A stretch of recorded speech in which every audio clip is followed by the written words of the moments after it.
Reader beware, you're in for a scare.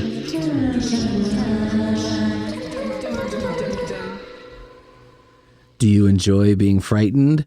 Would you rather have nightmares instead of sweet dreams? Are you only happy when shaking with fear? Congratulations! 4 exclamation points. You've made a wise choice. This book is the doorway to all that may frighten you. Get ready for cold, clammy shivers running up and down your spine. Now open the door if you dare. So that's the opening of Ghostwriter, Book 3 in the Shivers series by M.D. Spencer. Shivers is another bump-off series, and I picked Ghostwriter because I always fantasize about having a ghostwriter. Like, I know that doesn't seem very artistic and integrity-having of me, but, like, it's kind of the best. Because if you have a ghostwriter, it means that, like, your books are making a boatload of money. And also, if your books aren't that good when you use a ghostwriter, everyone's like, well, it's because he's using a ghostwriter. So they're calling you lazy but talented, which is probably a better life than being untalented but hardworking.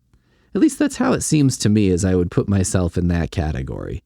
No one can accuse somebody who does 31 podcasts in October as being lazy, but 31 shitty podcasts can certainly come from someone without talent. Anyway, Ghostwriter was bad, like real bad. I want to start with, like, it just seems the way it was printed in the book, it's like the margins are weird and the pages kind of seem like a little bit wonky in their placement here and there. And there was a printing error. So here's how it goes. Yes, they're all in the back. We keep them in big books, and they go back a long time. This news big books, and they go back a long time. This newspaper has been around since 1922.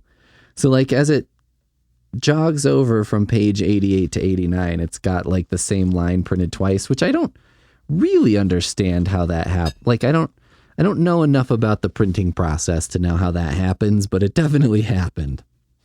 And, like, towards the back, there's, you know, like that intro I read, there's intros to some other books, and it's written in this giant and weird font.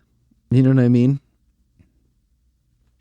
And the back page is an order form for some other books.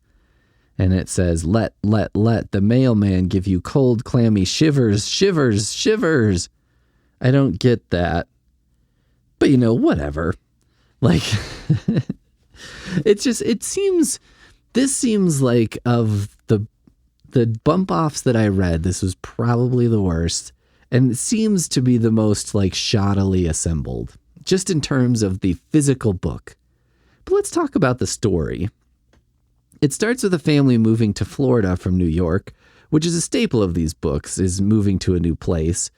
And, you know, I guess that sucks for kids. Like, I never had to experience moving to a new town as a kid, but I can imagine it's not the most fun thing in the world. As an adult, it seems not so bad, probably because all of us adults have like 4 friends max, and they all have their own lives, so we see them like once a quarter. So it's kind of like, yeah, whatever. In Ghostwriter, the reason for the move is that the dad was mugged in New York, and the book goes so far as to describe the gun pressed to the dad's back, which seems to be going a bit far, especially considering that the rest of the book is pretty tame horror-wise. I mean, that's like the chapter cliffhanger end is like, and he felt the cold gun against his back or something like that. And I was like, Jesus Christ. And when they arrive in Florida, the moving company calls the sheriff's office looking for the homeowners, the family we're following. And the sheriff is like, well, we don't have moving vans coming to these parts much. I didn't know what the guy was talking about. Seriously? Like, somebody calls and says, hi, I'm from a moving company. It's the 90s, so I don't have GPS. And there's someone moving into your very small town. I have an address, but I can't seem to find it. And I was wondering if you could help me out. First of all, you don't need to call the sheriff, okay? But secondly, this is, what about that is incomprehensible to the sheriff? Like the moving van part, or like what? It's like, oh, us small backwoods folks don't understand your fancy ways. We just move things on, we attach it to a mule and let him drag it down the road. Ghostwriter is one of those ghost stories where a ghost wants something vague and for some reason can't communicate what it wants until it can, which happens near the end of the story. I guess it takes a little bit of narrative tension that, allows the ghost to release its power and share its info with the world. Basically, there were these two women. One fell or was maybe pushed into a river and she drowned. Everyone blames the ghost's sister, but it turns out the sister didn't push her in. Nobody did. And the boy the two sisters were fighting over accidentally pushed the girl in the river while trying to calm her down or something. Point being, nobody is really to blame for a death that happened like 50 years ago, so it's a bit unclear what the ghost is up to. The problem with Ghostwriter is that there isn't much spooky stuff going on throughout. It's all kind of pushed to the book's end where we finally have a confrontation with the ghost. Also, the kids don't even really need to be in the book. They're just kind of witnesses to the ghostly events instead of being directly involved in the way they are in Goosebumps. Oh, and the whole Ghostwriter title? It's because the ghost tries to communicate via super cryptic letters. Is that what it's like to be a ghost? Like, should we examine this phenomenon here? When you're a ghost, is it like being in a constant NyQuil hangover where you just feel slow and confused all the time? Is that why ghosts can't communicate clearly? I could see it when ghosts don't seem to have a good way to send their message, when they just have to sort of appear in a mirror or whatever. In that type of story, you can chalk it up to the ghost not being able to use human communication styles, and therefore there's a miscommunication or challenge on the ghost's end. Or maybe there's something where a ghost is speaking normally from its point of view, but that gets translated into the world of the living in a way we can't perceive.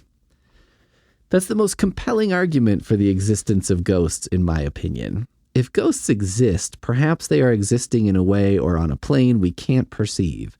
I sometimes think this about animals that seem intelligent, like an octopus. Maybe they're super smart, and maybe they're communicating with us, but we can't perceive what they're doing as communication. Anyway, maybe the issue is that the ghost is only somewhat existent, or maybe it's confused, or maybe it's a relatively new ghost. Maybe we only tend to hear about sightings of very old ghosts because it takes ghosts a very long time to figure out how to even make brief appearances. Like ghosts have to do a sort of supernatural Duolingo for decades before they can even begin to make appearances in our world. And we know that's impossible. Nobody can keep a 10-year streak going on that shit. I can't even do 10 days. Duolingo is so annoying. It's proof that even with amazing teaching tools available for free, carryable in our pockets, we still won't learn a language because learning sucks. Maybe the problem with ghosts is that ghosts don't perceive the issue and so they can't solve it. Maybe Freddy Krueger is like, I don't understand. I'm trying to send a message of peace and somehow that's interpreted as me stabbing kids in the belly. Any way you slice it, it's an interesting thought experiment, but in Ghostwriter, the ghost seems to have trouble communicating, then doesn't, for no reason. The ghost just sort of decides to stop writing cryptic notes and speak clearly, illuminating the entire story and solving the whole thing all at once. On the plus side, the sheriff, despite not knowing how everything happened, declines to prosecute the guy who accidentally killed some woman 50 years ago based on ghost testimony, or ghostimony as it's known. The sheriff is kind of like, well, I suppose there's not much the law can do in this situation, which no shit. You're telling me that seeing a ghost explain a crime isn't going to fly? I mean, come on, even if the ghost was pretty explicit and tried to tell everyone what was going on, even if the ghost appeared in court, I have to question whether that could possibly do anything in a trial. Even if everyone in the room saw and heard the ghost say the exact same thing, wouldn't it be like, Your Honor, this ghost was not listed as a witness and the defense had no opportunity to cross-examine?